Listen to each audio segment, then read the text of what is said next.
বিজনীত এবিএছৰ উদ্যোগত ৰংজালী বৈশাগু উৎসৱ উদযাপন কৰা হৈছে। পৰম্পৰাগত খাদ্যৰ পৰা আৰম্ভ কৰি বাদ্যযন্ত্ৰ, কৃষি, বোৱা কটা, কাপোৰ বোৱা, এৰী পলু উৎপাদন, মাছ মৰা সঁজুলি ইত্যাদি বড়ো জনগোষ্ঠীৰ পৰম্পৰাগত বৈশিষ্ট্যসমূহ প্ৰদৰ্শন বিজনীৰ আঞ্চলিক এবিএছৰ ৰংজালী বৈশাগু উৎসৱত। বিজনীৰ আঞ্চলিক এবিএছৰ উদ্যোগত দুদিনীয়াকৈ অনুষ্ঠিত কৰা হৈছে 16 সংখ্যক ৰংজালী বৈশাগু অনুষ্ঠান।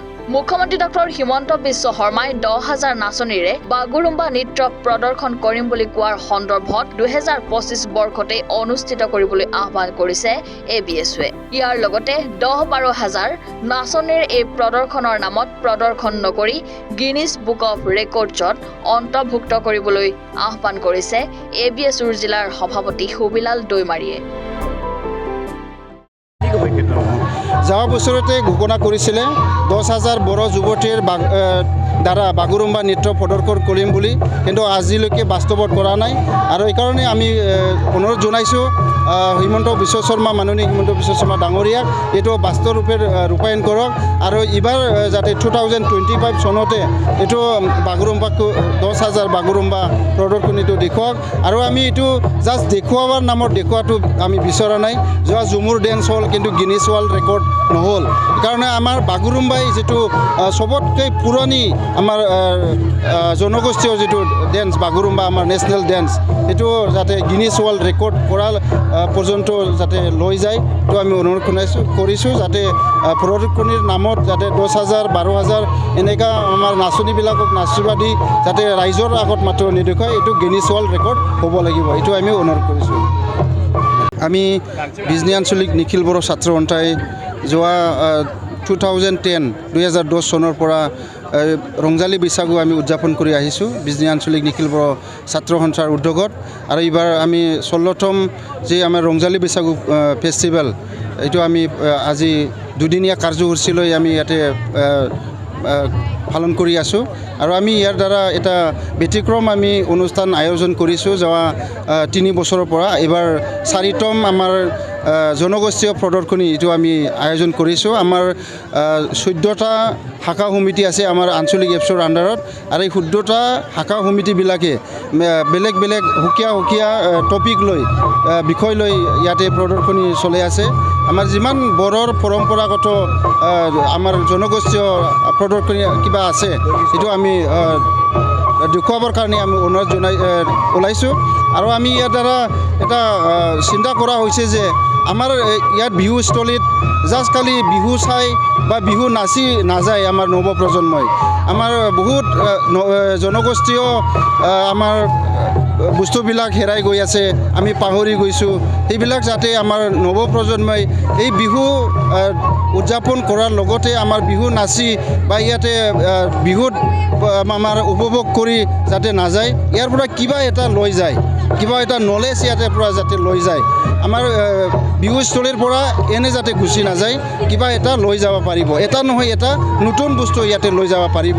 সেই চিন্তাধাৰাৰে আমি এই আয়োজন কৰা হৈছে প্ৰদৰ্শনী অনুষ্ঠানটো। আৰু বহুত ৰাইজৰ সঁহাৰি পাইছোঁ। যোৱা বছৰত কিমান ৰাইজে ইয়াত আহিছিলে, এইবাৰ আমি খুব ভাল পাইছোঁ।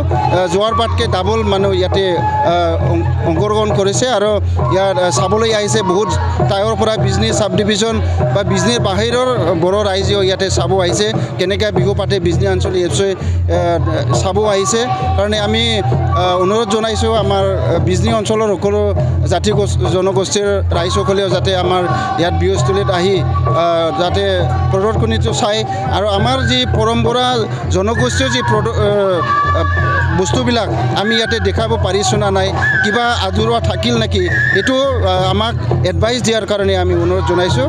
আমাৰ ইয়াত আমাৰ 14টা শাখা সমিতিয়ে বেলেগ বেলেগ টপিক লৈ ইয়াতে প্ৰদৰ্শনী চলাই আছে।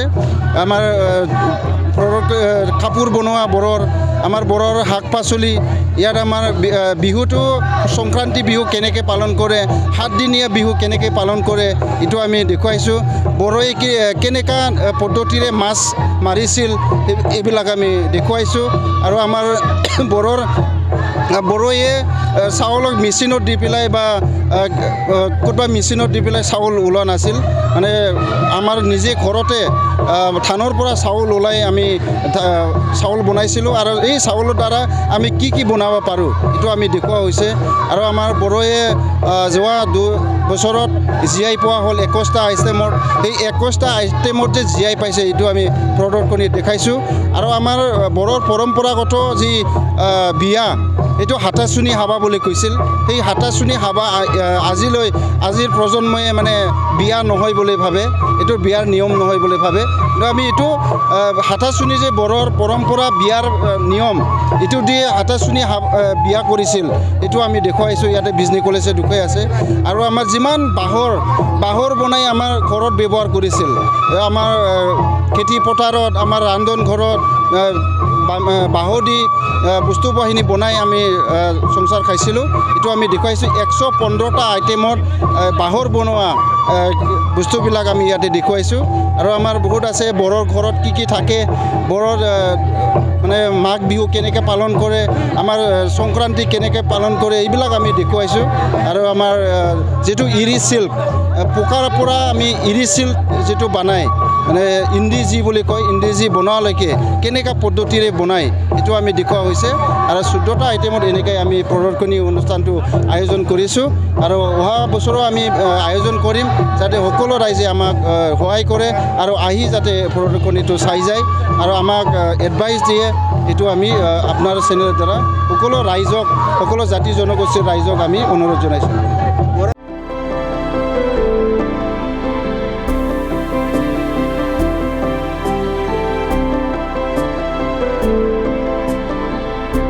বিজনীৰ পৰা আশিষ দাসৰ ৰিপৰ্ট এনি ভাৰত 24